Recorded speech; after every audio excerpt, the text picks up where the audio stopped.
Welcome to Conflict Havoc number 2. Let us begin. So, the following videos are going to be about vampires.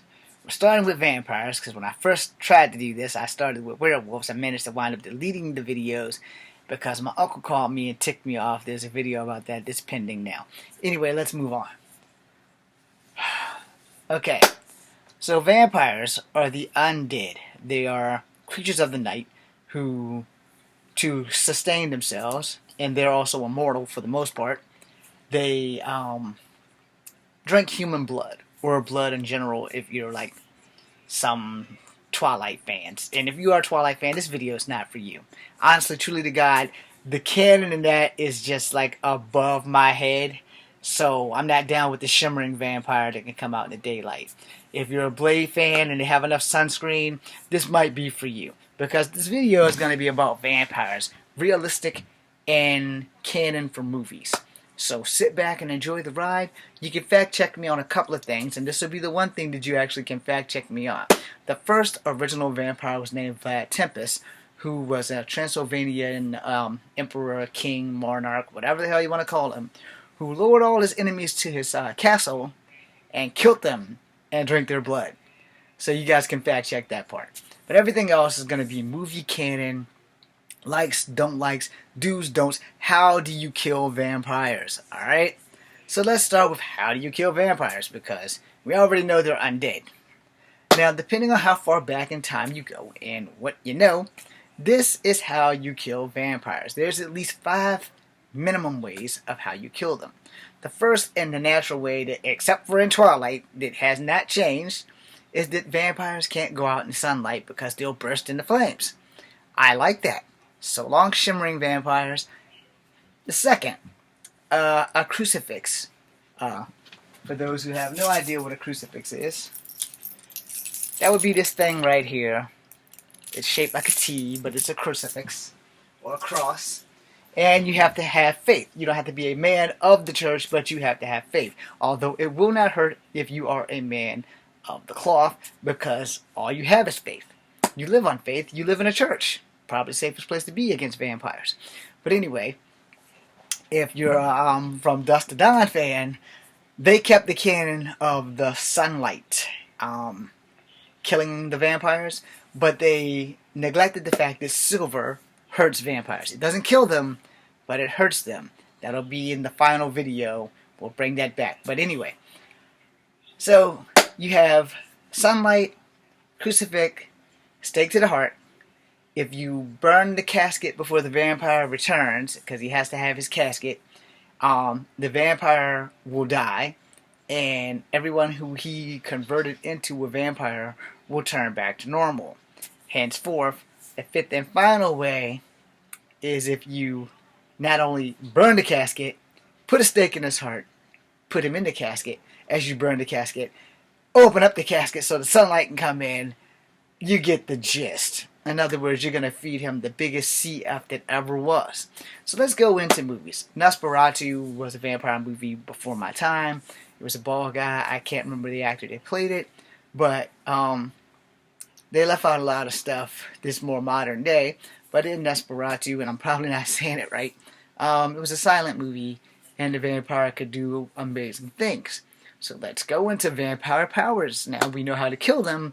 Let's go into what they mystical and magically can do. Vampires can fade into the shadows. Vampires have more than one weakness, which I kind of left off. And if you're a Lost Boys fan, you knew this was coming. A vampire is protected if you invite them in their house. If you don't invite them in your house, they are vulnerable to all of the tests that vampires will fail. Touching silver, garlic, holy water. All of those things will not hurt a vampire if he is invited or she is invited into your house.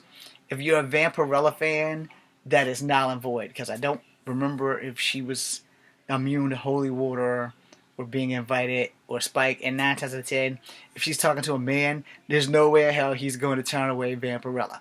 Alright, so moving back on to other things that the vampires can do. Vampires create guards. I forgot what the male guards are called, the human ones. But the hounds from hell, which we will bring into another video because they are the spawns that led to werewolves. Alright, which is another reason why silver kills werewolves but hurts vampires. Again, I'm going to tell all that up later. But let's see, what else can they do? They can change into bats, and they can fly. Some of them can cloak. And again, this depends on the genre you're in. You know, if you go with Marvel Comics, or if you go with movie canon, or if you go with legends and stuff like that, it really just depends on the genre that you're in. But for all medicinal purposes, they can fly with and without turning into a bat. Again, this goes into whatever genre you're in, and lots of other things. Culturally, vampires change differently. In the Jackie Chan Adventures cartoon, it had something to do with a sock on his left foot. I have no idea what that was, but that's all I remember about it. So I don't really know a lot about Chinese vampires or Asian vampires in general. But for American vampires and England vampires, I'm about on the same page of that as I am with werewolves. And in the movie Underworld, which I finally can remember the title of it, where you have vampires versus werewolves, you can go Google that and get their shit. But if you're into that, vampires were really hard to kill, except for in the sunlight, or unless someone aimed a grenade down one of them.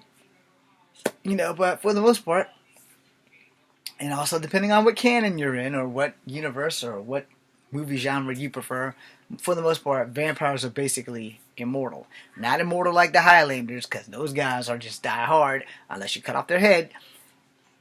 Vampires are immortal. Alright?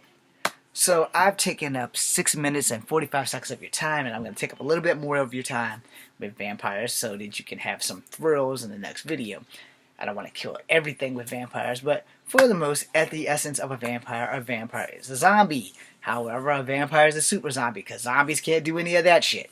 But vampires, not only can they fly, not only can they cloak, they have mind control.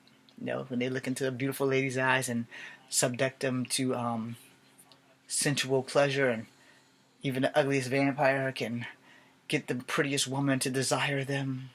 Vampires don't have reflections. So again, depending on what genre you're in, because I think the vampires that shimmered had reflections. I'm not going to swear to that, but they obviously had a reflection if they fracking shimmer. Okay? So, let's see, what else can they do?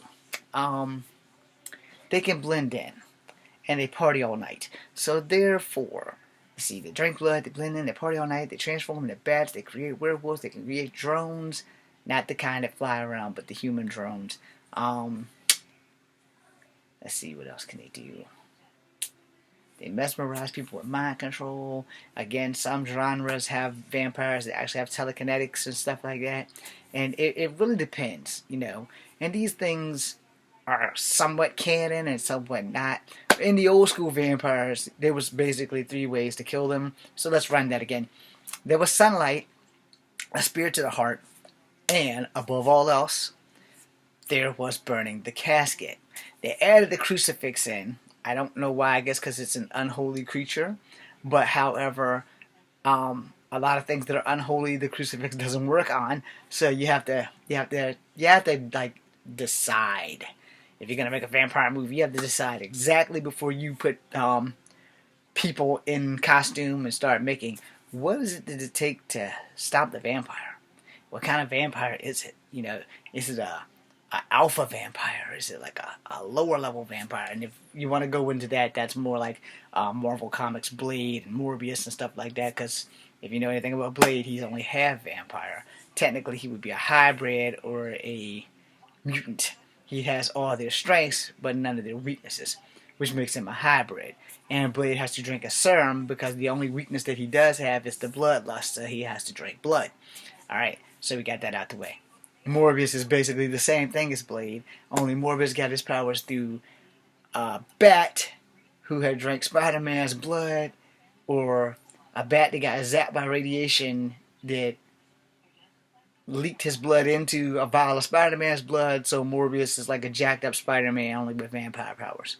Because he was specifically bit by a vampire bat, which specifically originated in Transylvania, which specifically is where Vlad the Impaler is from, which specifically he started drinking blood and is the leader or the father of vampirism You can Google vampirism. It is a real thing. There have been many shows on TLC back in the day before cable started having all these multiple channels, and they had a special on vampirism.